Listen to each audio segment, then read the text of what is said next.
See how well YouTube cooperates.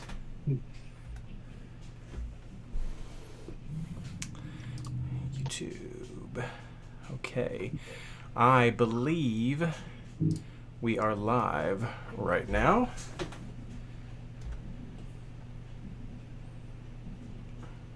Yep, we should be live, so let me get the social. Now?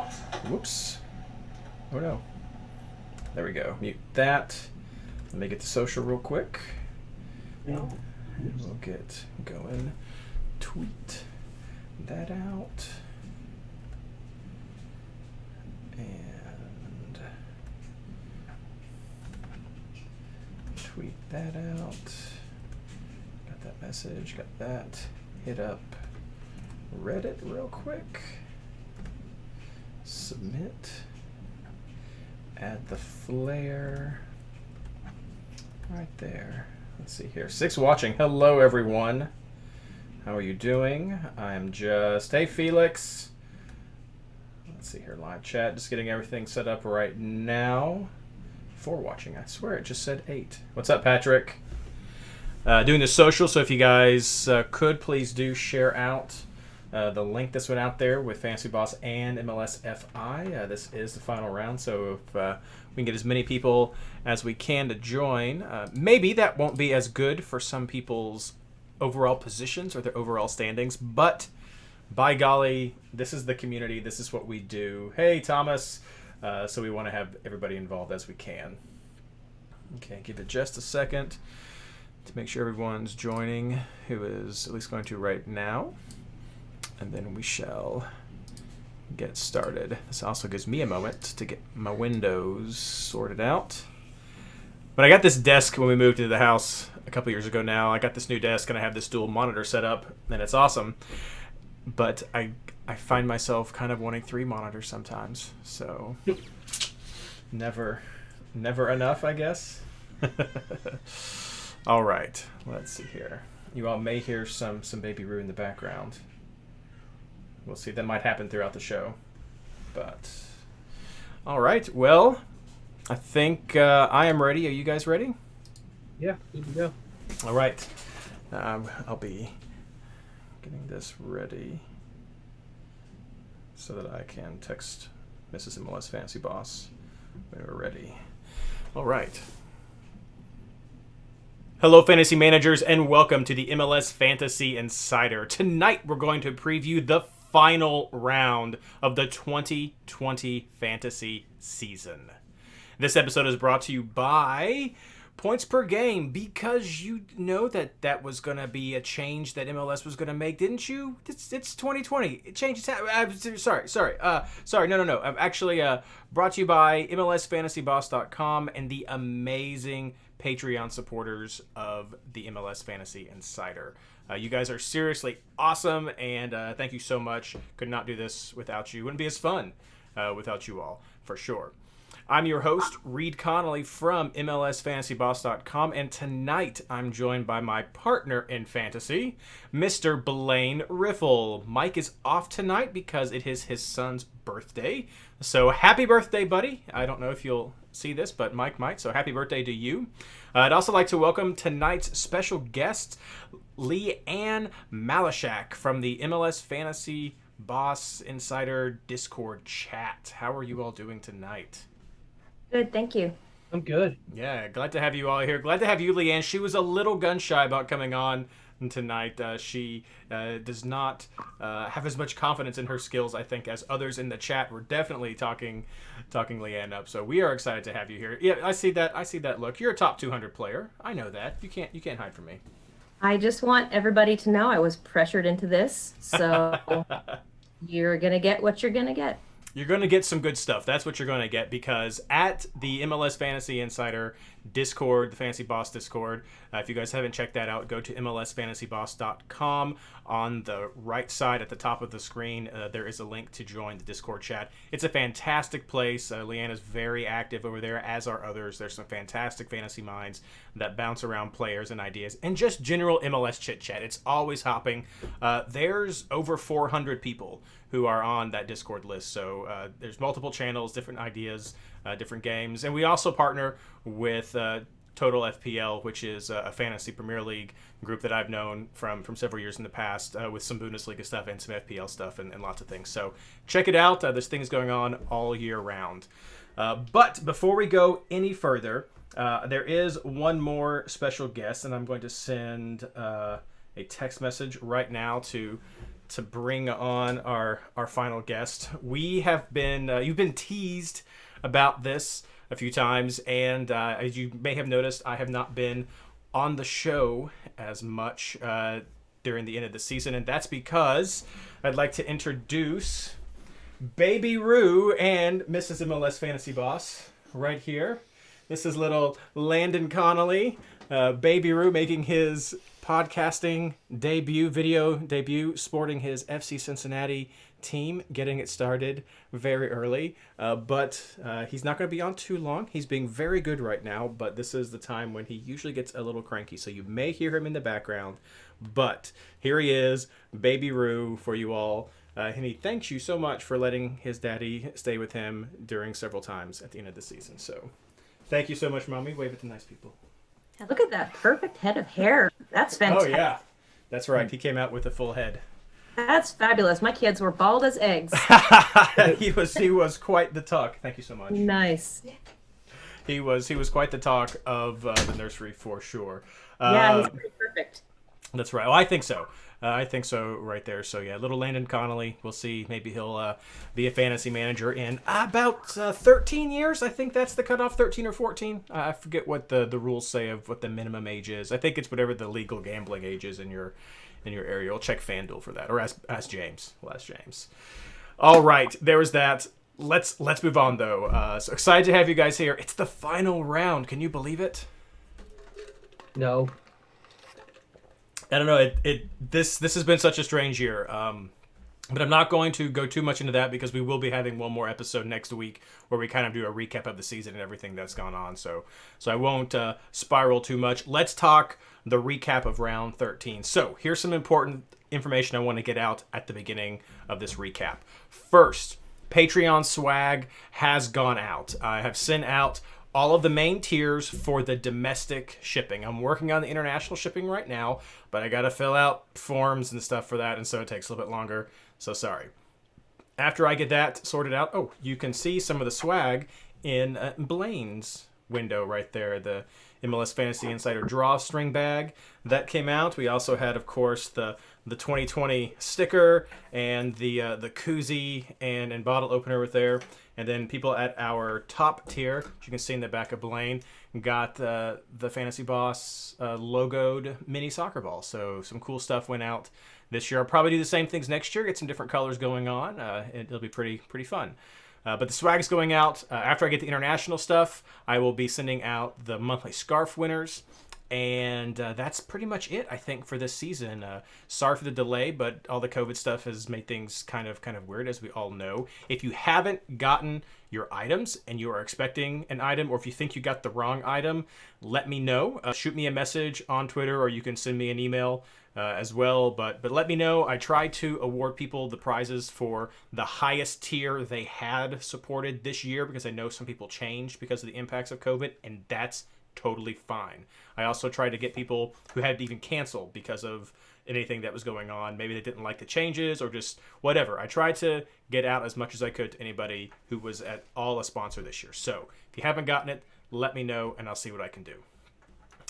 Also, the 2020 season review episode I mentioned a second ago, I'm going to invite all of our top patrons, the top tier patrons, to be on there. So the big round table style that we've had, maybe get someone from MLS to be on. I got a couple people I'll reach out to, but we're just going to kind of review this season. So that's what's coming up. That's what's going on. Some quick takeaways from round 13. Blaine, what'd you think?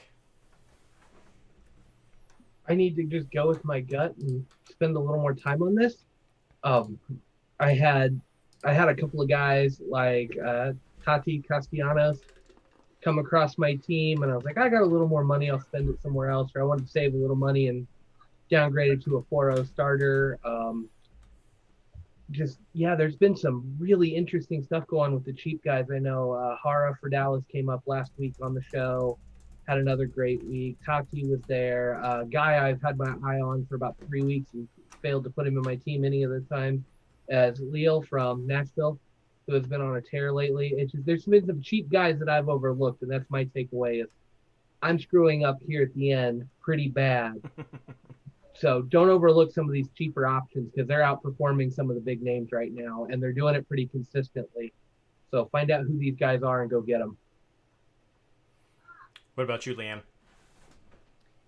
For me, the major takeaway is just COVID. There's no way to know when you go into the week which games are going to happen and which ones aren't. Yeah. And so I think having a backup plan is pretty important. For sure. And if you're picking double game week players, I think maybe Patrick mentioned this in an earlier week, but I think it really pays to pick for game one if you're looking at double game week players. And if you're looking at a player that you think is really going to hit in game two, might be something to keep an eye on, just because sometimes you get later into the week and then that player's already locked in, and then their second game gets canceled and they're locked in with a 2. So I think that's the major thing for me. The other thing was just some pretty big injuries and returns. Eloy Room is back, and he's pretty affordable. That forward for Portland is injured, ACL, I think. Was it Nijgoda? Yeah. So a couple of kind of big player changes are going to happen this week too, but nothing really else than that. Yeah, and we saw Vela came back 2 weeks ago but did not start in this last game, so I know that was something a lot of people were looking at to see. I know somebody at least sent me the message of, are we back to always Captain Vela? And no. That answer was no, is no, and should still be no for this week, I'd say.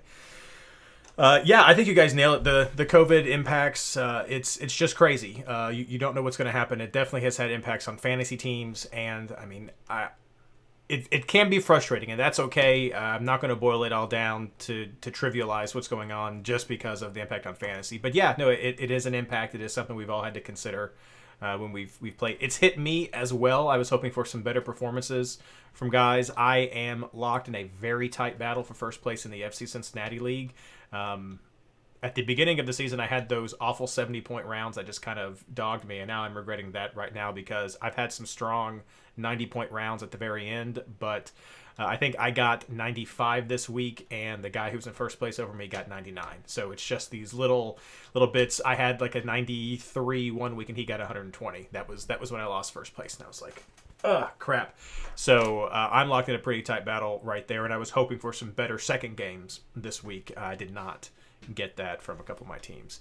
Otherwise, I think we've seen, if you haven't been sleeping on Nashville still for some reason, I mean, they had a great performance, a great early clean sheet. If you had those players, I rolled with my Nashville guys again and got some easy clean sheet points right there from the beginning.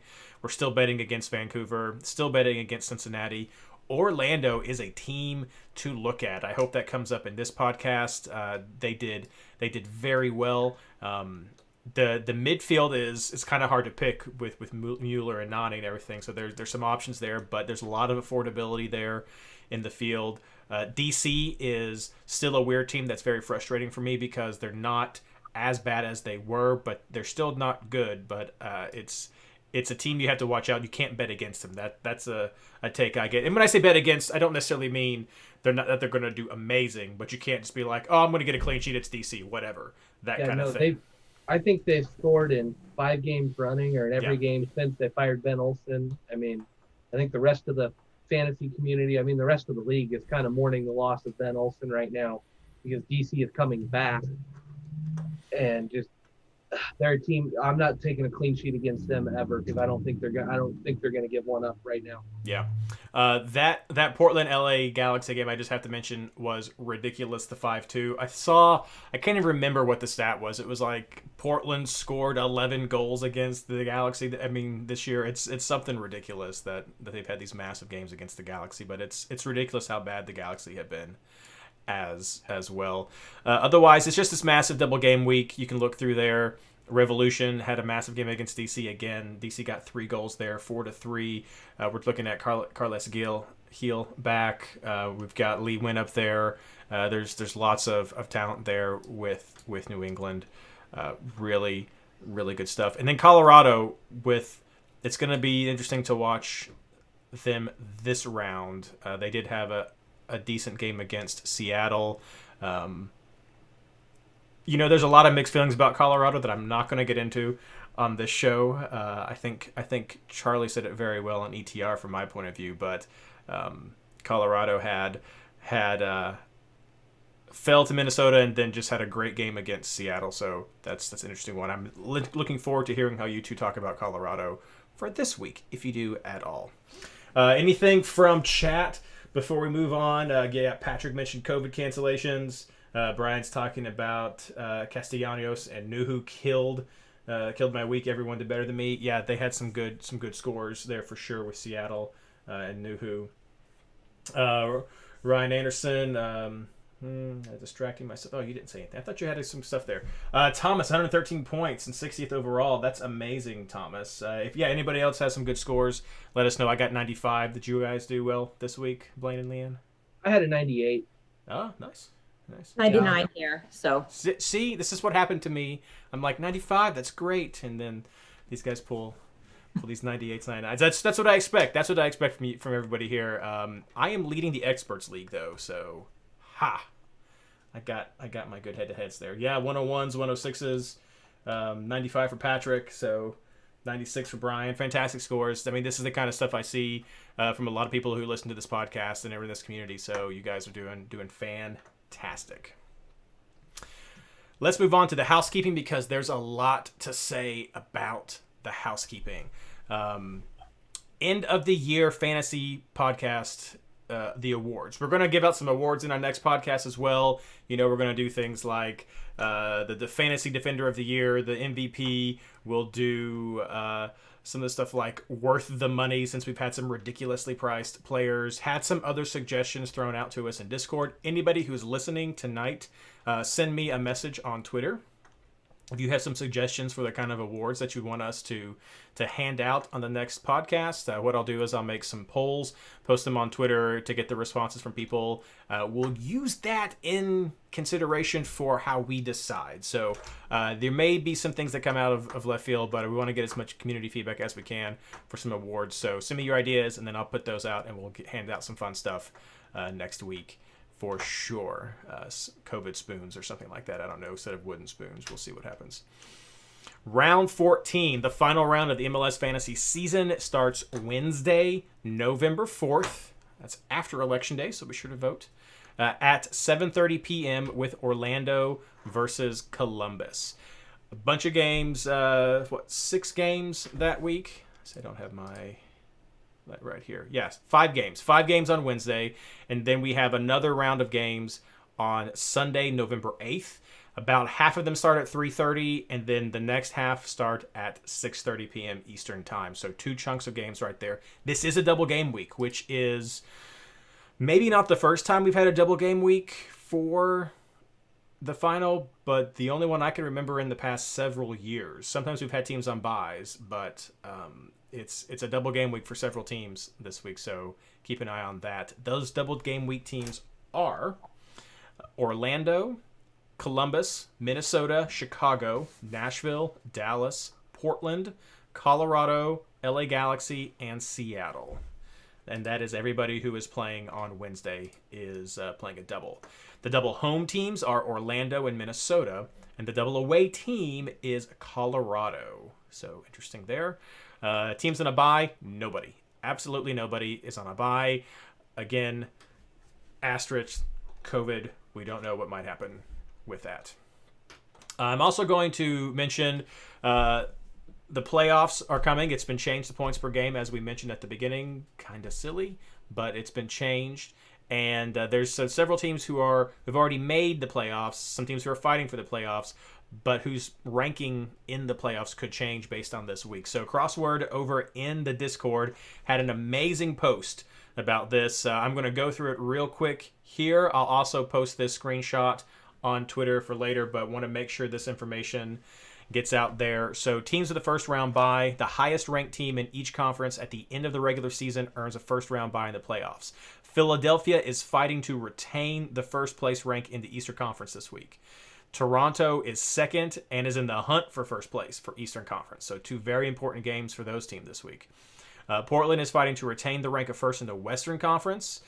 Sporting Kansas City. Last week I bookended Blaine against some Seattle people, so this week we've got two Sporting Kansas City people right here. So Sporting is in second, being .01 points per game behind, and so they are in the hunt for first in the West, as is Seattle, which is .06 points per game behind, and is in the hunt for first place in the Western Conference. So Philly, Toronto, Portland, Sporting Kansas City, Seattle, big games for these players this week, which translates to fantasy. In my opinion, you're probably not going to see a lot of rest necessarily, because we're talking about first place, you get a bye in the tournament. So that's huge. That rest then is probably more important. I would think is more important than the rest now.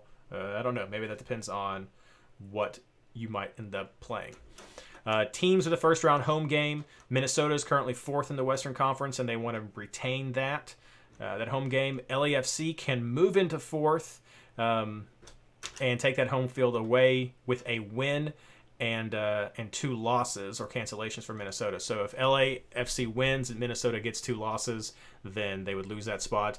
Dallas can also move into fourth place and take a home field with one win or two wins or two losses for Minnesota or cancellations and a loss for LAFC. So kind of complicated. That's why I'll post this image there. But Minnesota, LAFC, and Dallas could potentially end up getting either keeping or getting home games after this round. Then there's also some supporter shield stuff that's mentioned. I'm not going to go over there, but basically it's Philly and Toronto are kind of fighting out for that. So that's an interesting situation right there. Anything you guys want to add about rotations or the impact of MLS Cup on this final round?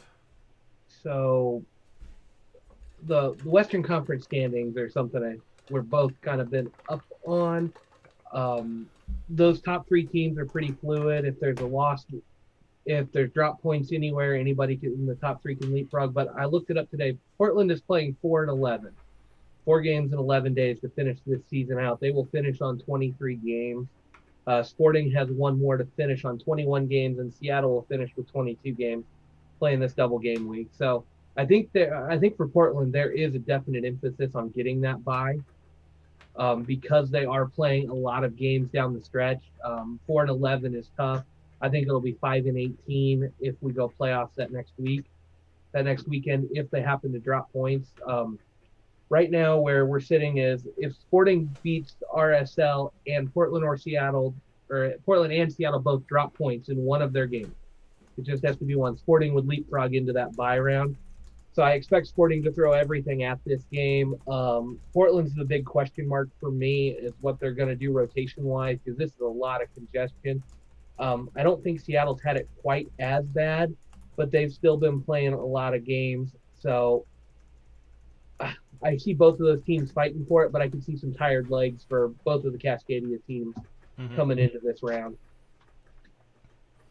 Anything to add, Leanne?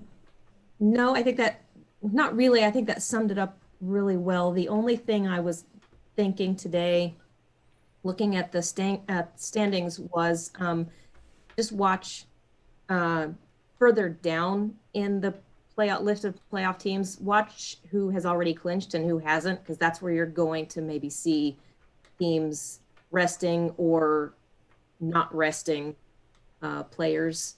It looks like that the top 8 spots in the Eastern Conference have clinched, and then only the top 6 in the West. And so that 7-8, that kind of spot right there where teams are really fighting for a playoff spot is where you're going to see them playing everybody. And the teams that are, 4th, 5th, those are the teams that are probably going to be resting players. Like Blaine said, the ones at the very top all have something to fight for still. So the top teams are not going to be resting anybody, but further down in the clinched teams, you might take a look at maybe some guys being rested a little bit.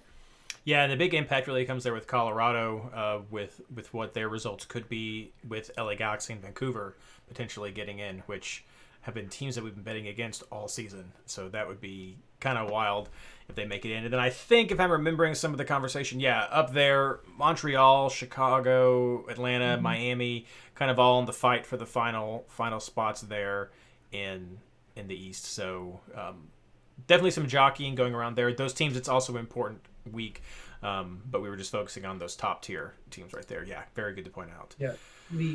The other thing to note, and I think now is a good time to talk about it, is Minnesota's game with Sporting was canceled this weekend.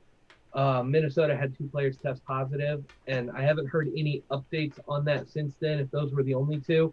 But as we look ahead on the scheduling, that is a team I think could have more cancellations this week coming into it. If they don't finish out the season with a full slate of players, if they don't play their games, I don't know what MLS is going to do playoff-wise for that.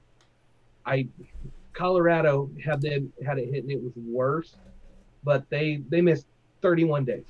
I mean, it was 31 days between games. If Minnesota comes into something like that, I could see MLS just dropping them out of the playoffs completely, and it's just bad luck. So sad. Sorry for you. It's just the timing of it, because MLS has stated there are no games after next Sunday. There's just no regular season games. It's done. They're not going to schedule makeup, and I don't really think they can push the playoffs any farther. So I'm going to be watching what comes out of Minnesota these next couple of days. I could see their midweek game getting canceled as a precaution to try to make sure they're playoff ready, and so that's going to just change up the whole makeup of this double game week. Yep. Doesn't LAFC have a couple of COVIDs now too? They had a game canceled. It was LAFC, right, in San Jose? That was some points I was hoping for. That's why I picked the LAFC players, was for the San Jose game last week. I think they did some quarantines with their players immediately too, from what I heard with that. But yeah, LAFC had a cancellation last week as well.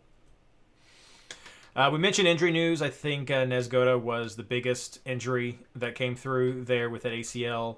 And so he is definitely out. I know that's been a big impact for the Timbers. Any other injuries that you all are aware of? The MLS injury page does have some updates. I wish they were timestamps. We could kind of get an idea if people had maybe healed up from an older injury that might not have been removed, or to know when it actually came on. But that's the only one that I'm aware of. You mentioned Room had come back for Columbus, so that's a good look, a good shout. But I think Nezgoda was the biggest one. We got Thomas saying that Osorio may return from TFC this weekend. Yeah, that could be some good reinforcements for them as well. Will Blake will be out. Will Blake still be out with his broken hand? No, sorry. Thanks, Patrick. Yeah, there's a few injuries at Philadelphia. Blake is one of them. I would think so. I don't know. I know this is a hugely important game for Philadelphia, but I don't know what a keeper can do with a broken hand. So I would kind of imagine. Though hasn't he broken his hand? They broke a finger before, didn't he? I think he broke a finger before a year or two ago, so I don't remember how long he was out for that. But I think he will definitely be out. That's just me guessing. So we'll talk about goalkeepers in a second, and I'll let you know my thoughts about Philadelphia. All right, anything else? All right, that being said, let's move on into our round 14 player recommendations. This is it, the final round. We'll try to make this one a good one. So, keepers and defenders and clean sheet chances. Blaine, who do you have? Oh, this round is rough. I don't see many clean sheet shouts this week. I think everybody's been kind of scoring, and the defenses that are facing up against teams that we would usually bet against are not so strong. I always look to see who FC Cincinnati is playing, just because they're not scoring goals. I think they can score goals on Miami. I don't trust Miami this week. I like to go with double game week teams, but even then I don't see a whole lot. The teams that are there have the ability to score. I don't mind Columbus players, I think I'm going to probably keeperoo, do kind of the 1 hour keeperoo with Room to Willis. I want to see how Room's playing and how that game goes. Room's cheap enough that I'll do that, but I like Willis this week. I think Nashville can stop Dallas. Dallas and Orlando are both teams that can put up goals, but I like the way Nashville's been playing lately. I like the way that defense is working as a unit. So I'm willing to ride that. Willis is 9, so that makes it tough. I may skip the Room thing altogether when I see the lineups. But I think if you can watch those lineups Wednesday night, you could run an hour of Room. You'll see about the first half. You'll get an idea for how much Orlando is pressing. If they're pressing hard, you go ahead and go with your other guy. If they look really good, then you may keep it, because you do have the option to go with the Portland keeper or somebody later in the week, and you're fine. Because of that, I've been riding Romney the whole time when I've been looking at Nashville. And since I'm looking at Nashville again, I'm probably going to just stick with Romney. He's getting good points. He's not Zimmerman, but he's not Zimmerman's price either. I can't remember quite what the difference is on those two now. I think Romney's been catching up a little bit on price. Nope, never mind. Romney's 8.5, Zimmerman's 13. Yes, Zimmerman keeps going up too. Yeah. I would love to have Zimmerman in my team, but I'm not going to pay an extra $5 million for an extra half a point or to a point of average. That's just not worth it. And then I'm actually going a little bigger this week in the back. I normally don't do this, but Villafaña has been hot for Portland. Lots of assists coming in. The way they have been playing, I think that's a good splurge without clean sheet chances. And you never know what Colorado's going to throw out, and LAFC has been kind of streaky. It depends on if Vela plays, but I'm looking at that Colorado game. That's one of the better chances for a clean sheet. And then I've got Tinnerholm for the same reason. That defense could slow down Chicago and keep Chicago off the board, but Tinnerholm's been very active going forward. So I'm looking at my bonus points this week. I'm going to splurge a little bit, but I think these guys can get forward and really get the job done. Yeah, LAFC is an interesting one. You had mentioned something. Oh, yes. You had talked about Dallas. So the stats are really weird this year. So take this what it is. Dallas is actually near the bottom of the pack for road scoring teams. That being said, they've had 8 away games and 6 away goals. That puts them near the bottom. They score about once every 1.3 games on the road. They're better than Nashville, Cincinnati, and Vancouver. But there's been some absolutely massive road goals this year with Portland leading the charge. But there's a little stat there for you with Dallas. Leanne, what do you think for keepers and defenders? I have lack of confidence in clean sheets this week. I'll tell you what, this whole year for me, this was the first year I really started looking a lot more at statistics and what makes a guy a higher scorer and what aside from just goals and assists and things like that. And that kind of just fell by the wayside once we had the COVID break, and then when the teams came back and started playing again, it was like, well, nothing makes any sense. And you would think that you had something lined up that was going to be successful, and it would be the total opposite. And so I've just kind of been flying by the seat of my pants all year. But with keepers, I don't like to spend a lot of money on a goalkeeper, really.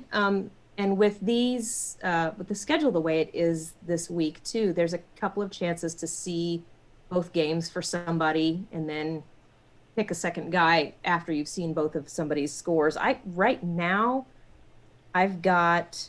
I'm not real confident about Sporting at RSL as a rule.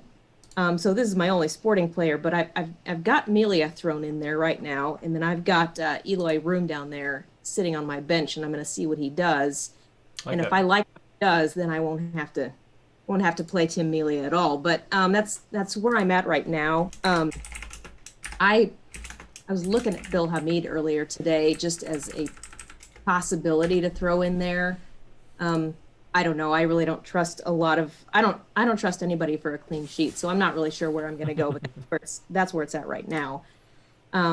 I've been rolling too with Romney for several weeks. I accidentally rolled with Romney last week because the site went down when I was trying to make my team, and I ended up being glad that I had him. But that was so I may just stick with him. I have Ronald Matarrita right now, and I've got. I may do another week with Zuparch from Portland. He did well for me this week. And then on my bench, I kind of threw LGP down there just to see what he might do. I might have him battle it out with one of those other guys if the schedule lines up right, and see whose score I like better.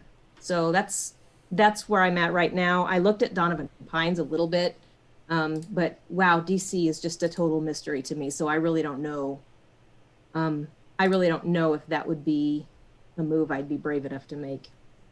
Montreal's been having trouble scoring, I think is the reason why I looked at him. Oh yeah, for sure. I thought about that as well with Hamid. Hamid is below 6 million. He's 5.6, I think, 5.4, something like that.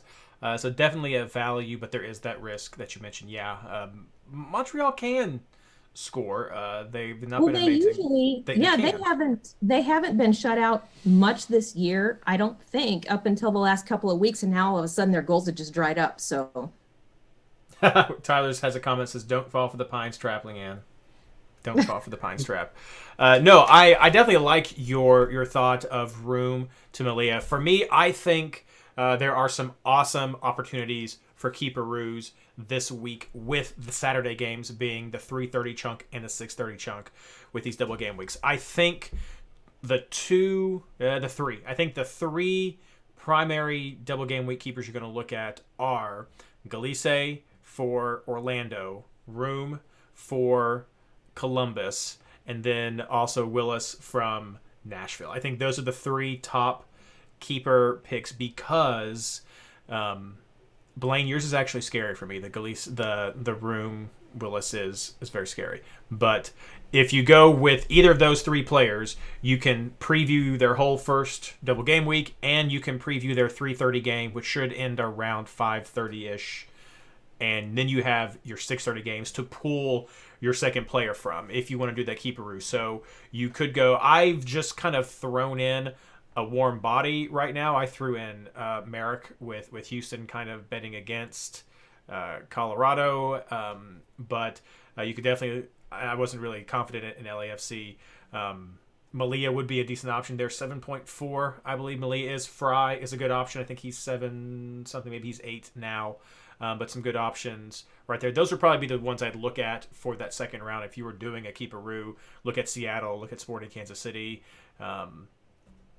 I mentioned Blake before. My worry about Blake is I think the keeperoo is a fantastic option this week. So I think you should consider a keeperoo if you can.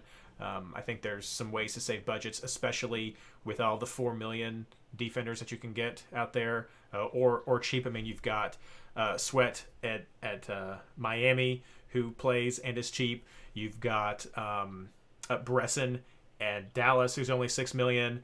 LGP's not too. He's 6.1 as well. So you've got a lot of cheap defenders you can get to help save some cash if you want to get a little bit extra money into the goalkeeper. I don't like spending a lot of money at goalkeeper, but I think this setup is ideal for keeperoo this week. And with Blake only having potentially one game with the broken hand, New England got some good goals last week. Carles Heel back, Lee Win back, lots of these players. I guess I didn't get to talk about it. I shouted out Teal Bunbury in my fantasy article that I did when Skylar was out a couple weeks ago. Maybe I got some comments. I didn't look back at that. But Teal Bunbury had like 6 shots in his first game during New England's double game week. And he's been putting up some good numbers and some goals this week. So it was not from lack of trying for Teal Bunbury. So there's definitely some potency with New England. And I just worry about something getting through at Philadelphia. And if you're going to go with them, I think it would have to be in a keeperoo, and it'd have to be then one of these other guys. So if you did Philadelphia, it would be like a Blake Fry, something like that, I would guess. But you'd have to ignore those Wednesday games, and I don't like that. Is Bendick the backup in Philly? That's who that is, isn't it? If Blake, I think it's Bendick now. Yes, he is. And my Philadelphia fan, I think the direct quote is God Bendick is one of the worst goalkeepers in MLS. I That's the was quote I got from him I in was the middle of that game. today.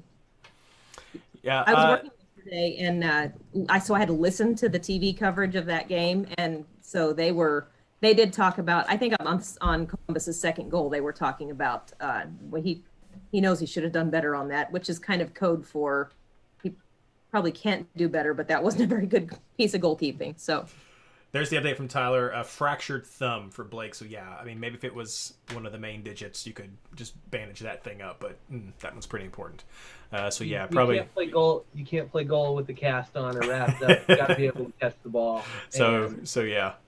As far as defenders actually go, you guys have touched on a lot of them. Sweat is what I'm looking at. Tolo's another one I'm looking at, especially just kind of looking at Seattle against San Jose. Betting against, I would get ready to say Vancouver, but I don't trust LA Galaxy at all. So that's just kind of a game that if you're looking for scrubs, that's where I've looked for my scrubs from Vancouver and LA Galaxy. Vancouver actually is the only team I have there.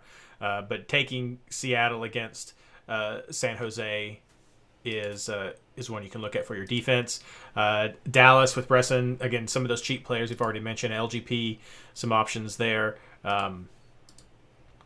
Look through my team right now. I have Zimmerman on my team. He's gotten, I think, 3 goals and 1 assist this week. That may make him one of the highest scoring players for Nashville. I didn't always put up a whole lot of goals. Sorry, I didn't mean that to be a dig, but Zimmerman is very good. And I spent that $13.1 million on him this week, but I could easily move that around. I'm kind of happy with what I have, though, so I don't know if I need to move that around. But I did go for some more budget there in the back. Definitely budget options. You mentioned LAFC, Blaine, and I think that's also not a bad maybe going with Segura, who's just 8.8, or even did El Munir play last week? Let me check real quick because he's dirt cheap. Yeah, El Munir has played for the past several weeks with LAFC. Got the clean sheet last week, and he's 4.6. So there's another cheap defender right there to take a look at. Not a double game week player, so it's okay. Maybe be more of a switcheroo option for you, somebody who's on your bench. You're just hoping to see how he goes playing against Portland. Both teams have something to play for, though. So in Portland, the best road scoring team, 20 goals in Portland, 8 games, and they've gotten 20 goals for on the road. So I don't know about that LAFC pick, but some cheap one right there would be a great boomer bust player.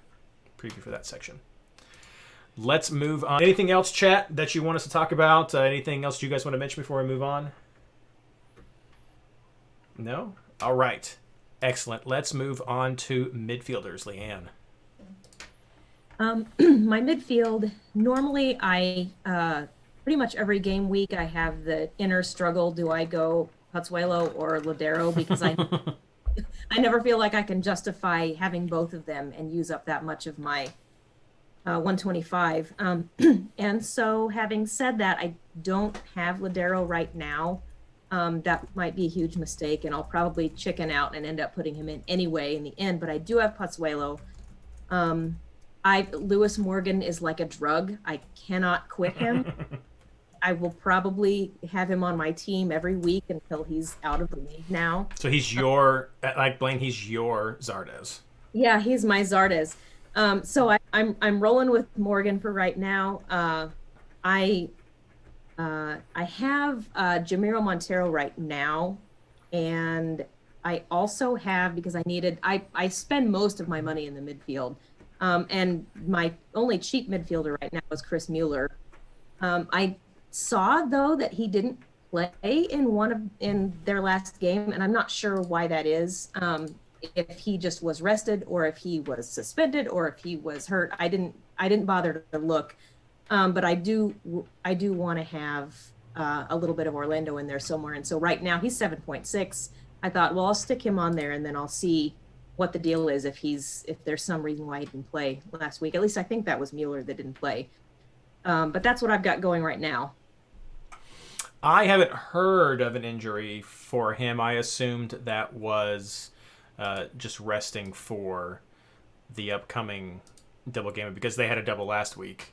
as well, so just giving some rest for the double-double that was coming up. He is not usually a 90-minute player anyway, so we'll see with that one. Yeah, those are some great picks. Blaine, what about you? Well, I'm on the other side of this. I've had Ladero and Pozuelo every week for like the last month, and I actually dropped Pozuelo this week.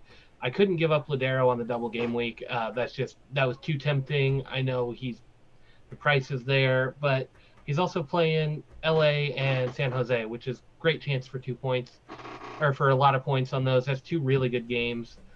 I couldn't pass up on them. I went ahead and grabbed Diego Valeri again, another great player, double game week. You got to have both of them. I'm actually jumping on the Morgan bandwagon this week. I wanted the Pozuelo money back for that. The game versus Cincinnati is just too tempting. Since he hasn't been keeping the clean sheets as much, I'd hope that the defense would hold out a little better this year than it has. And so I think this is, even if they don't score a ton of goals, I think this is a chance where you get a ton of shots going.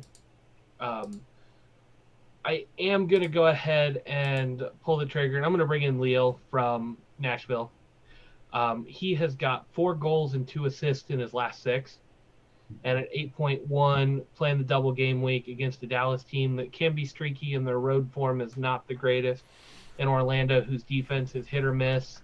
I'll take that chance. And then I just kind of stashed Fontana on the bench permanently. He's 6.1. When Philadelphia has a great game, he's usually getting some good points. As a bench option, he's kind of been one of the safe ones. If my other bench options don't do well, he's usually pulling me 5 or 6 points, and I'll take that for the price. It allows me to do a little bit more with the money in other places, but I'm always pairing him off against somebody who's got a little bit higher ceiling. I know Fontana's ceiling can be high, but I'm just seeing a lot of middle-of-the-road scores from him, and I like those 5s and 6s coming off the bench. It's safe. I'm never having to worry about choosing between a 2 and a 3 to come in that way. I've always got that little bit better score to choose if one of my prime guys doesn't come in. I think you had that transposed. Lille is 4 assists, 2 goals over the last 6 games. Yeah, okay. I think you said 4 goals, 2 assists, but it's 4 assists, 2 goals. I thought he had 4 goals and 2 assists. I am looking at his stats right now. Over 6? Over 6, yes. Maybe I do have it backwards. He has scored and assisted. Yeah, I'm backwards. Scored and or assisted in 5 of his last 6 games. So yeah, but that's just, the numbers are there for the price. I'll take it. Yeah, for sure. 8.1 is his price, so definitely looking for a budget midfielder. He's a good option. Mueller is a good option. I think he's 7.6 if you're worried about that. You guys have covered a lot of them. I also did not go with Pozuelo, and that was because of the double game week. But I can see how against New York Red Bulls that would be a pretty tempting game right there. They've not been as solid, but the double game week is what got that for me against LA, who is horrible, and against San Jose, who is horrible. That just sounded like a fantastic opportunity for Ladero right there. I do have Chris Mueller right now because I wanted to have that budget, and I was saving some money there, so I did not have Lille in my team against Columbus and against Nashville. We'll see. Maybe I'll make some changes there. I have Valeri on my team. I have Morgan as well. Like you, Leanne, I like Morgan a lot. My conundrum this week at midfield is I currently have a Minnesota player. This is where I might get Lille worked in, as if I'll see what's going to happen with Minnesota at 8, which gives me some time to potentially bring Lille in for the 8:30 game against Dallas. And maybe I shake some other things up. But I'm trying to decide right now between Lod or Reynoso, because Lod's a little bit more expensive, and he's been on some better form lately. But I know that Reynoso is who most people tend to go to immediately. He's 10.1 as well, so he's cheaper. Maybe that's why with that, but that's been one of the bigger signings. So right now I have Lod on my team because of the form that he's been on, and because I like their 2 home games against Chicago and against Dallas. So some good opportunities there. and I can't just not pick someone who's playing against Cincinnati, I guess. I understand. I know what's going on there, so Morgan, again, that's why I was looking at that. Some other names I've seen people dropping, let's see here, Molino, that's another one. I think I like... Molino's definitely cheaper at 8.9, so if you want to have some Minnesota coverage on the budget, yeah, I think Molino is the option, but I think Lod or Reynoso are the better picks from there. Let's see here. Madron for the bench. Yeah. The other one I was going to mention is I looked at some Philadelphia players as well, but for me, the double game week is really overshadowing some of what the single game players may have for this round, because we have a lot of quality players in this double game week bunch. So with that being the option, I think I saw at least one team on Discord that had Price in it from Colorado. I don't know. He's their best scoring midfielder, but 2 away games, one at Portland, one at Houston. I don't know. I'm not really feeling Colorado as a team to lean on this week. I know they have a lot on the line. They're trying to justify themselves being there, even though they've not even played 20 games. But I don't know. I don't think Colorado's a good option this week. What do you guys think? Yeah, maybe Shinya Shiki if you stash him on your bench. I think Bassett prices himself out just a little bit given some of the other names on the list. I can't go for a team that's been a little streaky like this. Yeah, Bassett's 10.4. I can't grab a 10.4 guy if I don't know what he's going to do. Shinyashiki's a forward. We could talk about him in a little bit, but he seems to be the only guy I would take, and you stash him on the bench because he scored the goals this last week. I would expect him to be the kind of the key guy going forward on this week. But yeah, no Colorado for me. Some other names I'll at least throw out there. Zelarayan back at 90 minutes for Columbus last week. I think did Zardes play as well, Blaine, in the last... Zardes played the second game. Yes. So Zardes and Zelarayan back is good for Columbus. On the road to Orlando and then home to Atlanta. You'd probably be banking more on that Atlanta game because Orlando's been kind of tough. But a Zelarayan pick, I could easily see someone going with... I imagine Santos will still play. If you wanted to go with Santos, you could. But with Zelarayan, I mean, last week he had a couple of crosses, 4 key passes. I mean, he's the one you're going to want if he's playing and you want that. And again, mentioned Carles Heel. I believe he was training a couple weeks ago. I did not check to see if he played last week. I'll do that right now. And which player? Heel. Carles Heel. Yes, he played 70 minutes, so he may play against Philadelphia. But again, that's just a single game, and I think there's some better double game week options this week. But you could definitely look at him or Montiero or Aronson or somebody along those lines if you were looking for. Maybe even going with a Quintero or a Rodriguez if you wanted to go with Memo to bet against Colorado with that. So another 2 guys that I toyed with last week, and I ended up picking the wrong one of the set. Portland's actually had a lot of interesting options behind Valeri. Yemi Chara has been on my radar a little bit. He had 4 assists versus the Galaxy, and then he backed that up with a goal against Vancouver. He flittered across my radar last week. I went with Diego Chara because of the better average. I was kind of looking for an average guy on the bench. And, yeah, I made the mistake there. The other guy is Eric Williamson for Portland as well. He's got a couple of goals this year. He's hovering at that under 7 million mark. He had a goal in the first game. He's a guy that has scored a few goals, seems to be getting involved a little bit better. His average is pretty good. He's got some lower games, but I'm seeing in the last one he got a 6 without a goal. He got an 8 with a goal. He's got an 8 with an assist and a 7 with an assist. He just seems to be involved in a lot. He plays a little bit deeper, but I'm seeing good scores there. And at 6.9, he's a guy that I wish I would have had last week. He would have been better than a couple of the guys I had on my team. And both him and Yemi Chara have had some good runs with Portland. And I don't think you should be overlooking them, especially on the double game week. If you can't afford Valeri, these guys are cheaper. If you can't afford Valeri and you want to double up, these guys are quality players right now. Right. All right. Anything else from chat or anybody else from you guys? No? All right. Well, let's move on to forwards. Blaine. Zardes is healthy, so Zardes is back. Of course. Double game week. The Orlando game, like I said earlier, I'm not sold on Orlando's defense. I think this is one where he can do some damage. And then the Atlanta game, I'm still not happy with the way Atlanta's playing, so I will take the odds here. If Zelleran is back, that can be very good for Zardes. Mm-hmm. He did have a knee injury. That's why he missed some time. Is he picked up a knee injury in training the day before the game, and so he missed a couple.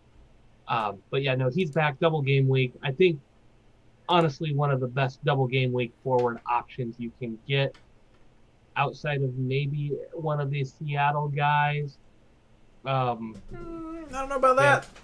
I don't know about that. I'm doing the homer thing for my team, and I'm not going to pick the Seattle guys. I just can't do it this week. I can't root for them. I need Seattle to drop points, so there's no way. So I'm actually going with Bunbury. I think I talked about him a little bit last week. I didn't pick him up. I should have, but I didn't. I went with some other forwards, but Bunbury is just one of my all-time favorite players. I don't feel right going through the whole season without having him on my team, so I'm throwing him in there. I'm going to start him against Philadelphia without Blake. I can't do that to him for this season. And then I've got Hara from Dallas on the bench. I think they can do some damage against Minnesota. That's the team that I'm a little bit shaky on, and he's 6.4, so not really worried about that. I have the money to spend there. But I had one other name that came across my radar first. I think he would be a little bit of an interesting option, and that's Rivas for DC. He's been coming on strong, and he's 4.1. So if you need a budget bench option, he's 4.1. He has not been starting most games, which is there, but he's got two of his last 3 games. He's got a goal, and both of those came off the bench. So he's a guy you could stash there and just see what happens. DC is home to Montreal. Montreal's defense has not been the greatest, so you could take a flyer on Rivas pretty safely and see what happens. Leanne. I'm not feeling the forwards too much this week. I have right now. I am not as much of a homer as Blaine apparently, because I've got Jordan Morris on my front line. Rui Diaz is, it's one or the other. I'll probably have one of those two, and then I'm only starting 2 forwards at this moment, and the other one I'm going cheap. I have it on Tati Castellanos right now because he's hot, but I've got a couple of other guys that I have kind of stashed away in the notes at the bottom, which if we talk about bench people, I don't, it's Tati or one of these other 2 guys, but I'm kind of going one expensive forward and one cheaper one. For right now, I don't see a ton of things leaping off the screen at me with the forwards. So that's where I have it at the moment. I'm kind of relying more on the midfield for points this week, it looks like. Yeah, I'm with you, Leanne. I'm not huge on the forwards, but as longtime listeners of the show know, I'm a huge fan of midfield. Looking at the Jara shout out, I don't know if Tyler was hoping to keep that one secret or not, Blaine, but the Jara shout out, 2 goals in his last 2 games, so that's a little bit of a streak. But as I said before, Dallas has one of the poorest away goal scoring records, even though it's 6 goals in 8 games, so not, I guess, horrible for the numbers there, but there have been many teams that have scored more, and both Nashville and Minnesota are top 10 home defenses. So I think that's what's playing against a Jara pick this week. Now, my comment for who I think is one of the better forward options, the counter to that, has already been mentioned in chat, and I think DK is with Orlando is one of the better options for forward. He's got several goals. Let's see. I think I have that loaded up right here. No, that's Jara. Let me get DK. He has scored in his last 3 games, at least. There we go. 3 goals and 1 assist in his last 3 games against Inter Miami, Atlanta, and Montreal. Yes, some easier teams. That's what was pointed out in chat, is that Orlando is going up against 2 tougher defenses in this round. And yes, that is the risk against Columbus and against Nashville. But I think that makes him a great bench option. But at 8.3, very affordable forward right there. Yes, he is playing against 2 really good defenses. Columbus, looking at the numbers, let's see here. Away chance to concede. Columbus is a top 10 defense, and Nashville is a top 2 defense. So, again, I think he's a bench player for what you have, but I think he's got some good. I think Orlando is good at scoring, and that they will have options during these games, and I think that he will be given his shots as well with those there. But my primary forward this week is Higuain. I know it's a single game, but he's playing against Cincinnati, so it's kind of what I'm betting on right there with that one. So, but I was just looking at those 2, like Leanne was saying. I like the midfield. That's where I've sunk a lot of my points into. You guys have already mentioned, though, some of the options. Tati and Jara, I think, are some good ones there. I saw over here in chat Akinola, Kai Kamara, and Morris. I think if you're going to go with Morris, that makes me wonder if you're not going to have Ladero. I think it's kind of hard to have both of those guys, because that's almost 30 million. I think Morris is 11. Maybe he's only 10. Ladero's 14. So I mean, you're close to at least like 25 million there, if not 30. So I know I feel like Ladero is the better option there, but I'm biased to midfielders.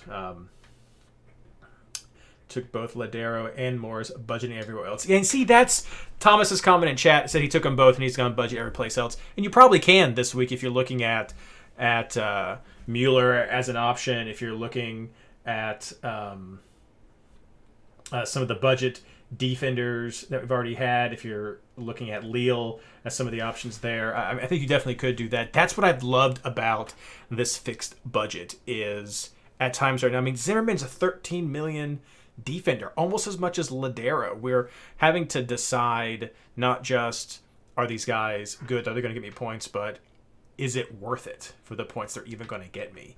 And I've loved it. I've loved it so much this year with this fixed budget. It's I think has increased the strategic element of the game, as players I think have been pretty well reflected in the actual value they have for their teams, at least with the metrics that are there. But before I go down too much of that, anybody else for forwards that we've missed, chat before we move on? Blaine, you mentioned Zardes. There we go. Check mark there. I think that covers about it. I'll say this for a second. Okay, before we move on to captains, let's do our bench options real quick. Blaine. Picolet. Yeah, sorry. For another forward. Yeah, I talked about Fontana as just a 6.1 option. I think he's really good. Other guy is Rivas from DC. I mean, 4.1, definitely a guy you're going to keep there. And then final guy that I'm keeping my eye on him for the starting spot. Mostly I want to see the lineups, but Mukhtar from Nashville has got a green dot finally. He's been injured for a couple of games, but he seemed to be one of the go-to players before his injury. He's a guy that, if he's back and healthy, I really like him. He had 2 goals in 45 minutes versus Houston, and then I think he got pulled because of an injury and has missed since then. If he's back and healthy, he's a guy I'm definitely tempted to stash on my bench for either one of these last two games. I think these are games where they can do something. Could possibly replace Leo, but he would definitely be a bench option coming back from injury because I don't know what he's going to do. But somebody with a huge upside that I could see getting a lot of points here if he gets to play. Leanne.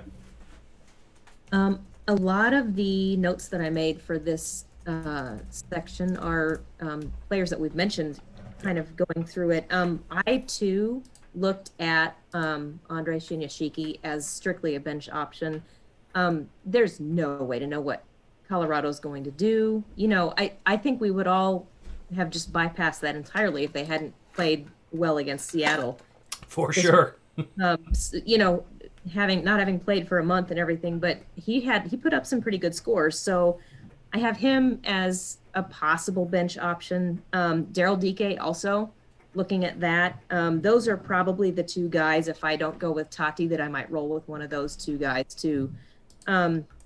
Also, the situation in Portland, boy, I don't know. Mora is, I think, their only healthy forward right now. That's what I was hearing today on the Discord chat, and he's 7 point something, I think. But I don't think I'd be brave enough to start him. But I might roll with somebody like that on my bench.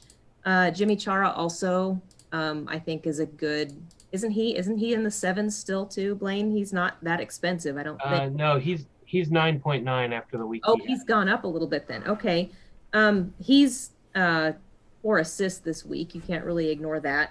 And also, I maybe for a flyer. For a midfielder that's less expensive than some of these other guys we're throwing out there, Pizarro, just again because of sorry, Reed, the Cincinnati factor. I get it. Yeah, those are the notes that I made. Mostly just looking at guys that you don't have to spend a lot on. Just throw them down there and see what they do. That's pretty much everybody. I made a little bit of a note about both Dallas and SKC. Just the bench is the only place I'd probably have one of those guys from either of those two teams right now. They've had some players on each of those two teams putting up some nice points.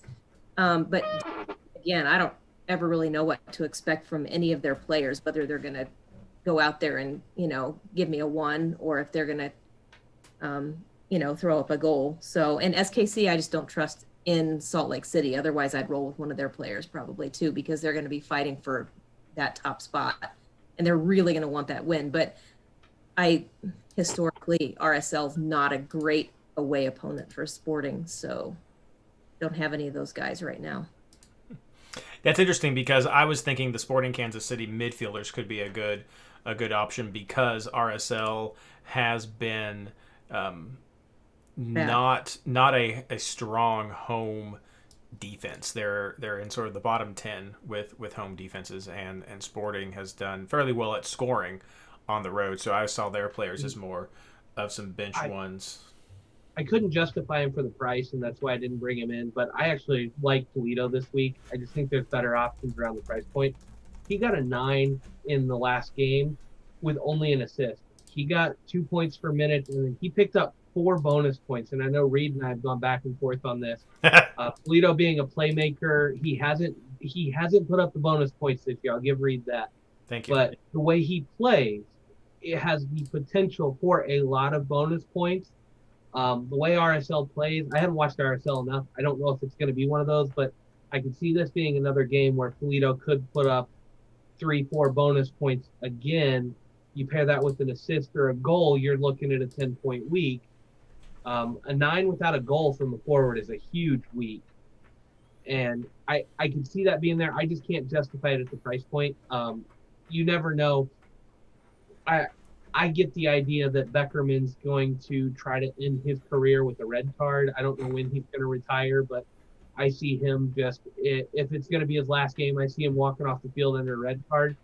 And he could be looking at retirement at any point. I could see this game getting absolutely brutal. I don't want any part of that fantasy-wise, because you never know who's going to react badly or who's going to get injured or what's going to happen. But I could see this one just really heating up. And that's why I'm not doing it. But if you want to take a flyer, Toledo is probably my favorite from Kansas City. given the bonus point potential here and the way the two teams are shaping up. But no, I'm avoiding it. But that's my 2 cents on the Sporting side. Yeah, I mentioned most of mine already. I think Bresson's a good bench option as a defender because they're both away games, but he's still fairly cheap. I think DK, like I said, is a bench option. I was looking at some of the Sporting midfielders as bench options. I mean, I can appreciate Blaine's explanation for Polito, and a forward who gets bonus points is a very valuable fantasy forward. I will never disagree with that. He has just been horrible for me when I played him. So. But no, I can respect that conversation there about him. I wouldn't put Minnesota as any bench options. I don't know how appealing they are if they only get one game. So I would be more of the opinion if Minnesota cancels the first game that you just go with somebody else as that option. You could try your Keeperoo with the Hamid or somebody if you wanted to sort of see some of those as a bench player. Some of that could be interesting. Inter Miami, I think, are good options for the bench if you want to have if you have some worries. I feel strong enough about them playing against FC Cincinnati to have them in the field. But if you're worried about only having one game instead of two, then you could put your single game week guys on the bench this week, or at least a defender. Like if you wanted to go with Sweat on your bench at 4 million, that's an easy option if you want to put a 4 million defender down there. It's probably your last chance to get Breck Shea out of position as a that's a good defender. point. I mean, that's a good point. Next year he's going to be a midfielder with the way Miami's playing, and so this year last chance to get him as a 7-0 defender playing midfield. And against FC Cincinnati, there's a lot of cross potential there. Yeah. All right, let's wrap this up with our captain picks, Leanne. Again, Lewis Morgan is a drug. I can't quit him. If I don't end up bringing in Ladero, it's going to be on Morgan. I know he's a single game week player, but I have not ignored that this year, but I haven't paid as much attention to it as maybe I should have. I don't know. So right now it's on Morgan. It'll be on Ladero if I bring in Ladero. I respect that. I understand the Cincinnati situation. Like, I get it. I'm not as jaded or blinded by my fandom that I'm not going to be like, we suck at that, and I will bet against us for fantasy. So I get it. Blaine. My head says put it on Ladero. That's where the smart money is this week for me. Double game week, Seattle, San Jose, or LA, San Jose. That's huge. A lot of point potential. My heart says put it on Zarda and yes, hat-trick versus Atlanta. Like, I mean, I'm playing. I would be doing that for the second game. I really want to see them beat up on Atlanta to close the season. I don't even know what the Golden Boot standings are for the year. I think Zardes is trailed off enough that he can't get it. But, I mean, I'm hoping for a Golden Boot saving performance this week from Zardes. And so I just make all my eggs in one basket and just go with it. I've got nothing to lose on this at this point. For me, I see chat is saying Ladero, and for me, it's also Ladero. I mean, that pairing of double game weeks of at LA Galaxy and then home versus San Jose is a good matchup that I like. I mean, both of those teams are not fantastic. I know things have shifted up in LA. I swear to you, the only worry I have about LA is that information that came out saying Chicharito was not going to be starting or maybe not playing, but he's still going to be there. He's not getting traded. And I was like, ooh, LA without Chicharito has tended to be an LA that I liked. So crap. But I still like LA for San Jose, and I like LA for Seattle and San Jose for Seattle, and so that combination of a double game week just says so much for me for Ladero. Plus, with Seattle still having a shot for a first round bye, there's so much pressure, so much need for these wins that I think that's going to be a huge motivator for them as well. Tyler said Leal from Nashville is a sleeper. That's okay. He captained Kyoto last week, so let's not get. We all remember how that one went for Tyler. Sorry, Tyler. So here's what I'll say about that. If you are okay, there's two things I'm going to say about that. one, that's a bad captain pick. Two, if you are in a situation in like a head-to-head or in a league and you know that you're playing against a guy who's going to have Ladero and he's going to be captaining Ladero or she's going to be captaining Ladero, that could be an interesting differential to put on there. I mean, Lille has done very well. Orlando at home, let's see here, home chance to concede. Orlando is a top 10 defense. I mean, they've been doing pretty well this year. Orlando has done well. They've been scoring. They've been doing pretty decent on clean sheets. So I don't know about that. And then I lost my window, sorry. And then for their second game being, sorry, the first game is home to Dallas. Dallas on the road is also, let's see here, 2, 4, 6, 8, also a top 10 defense on the road. So, I mean, I don't know. We're talking about some of these forwards that are getting decent defenses. Nashville's playing some decent defenses as well this week. So I don't know. That's why it just seems bad. LA and San Jose compared to Orlando and Dallas just seems like such a better double game week captain option. But could be a fun differential, and I am all about that more than anything else in fantasy.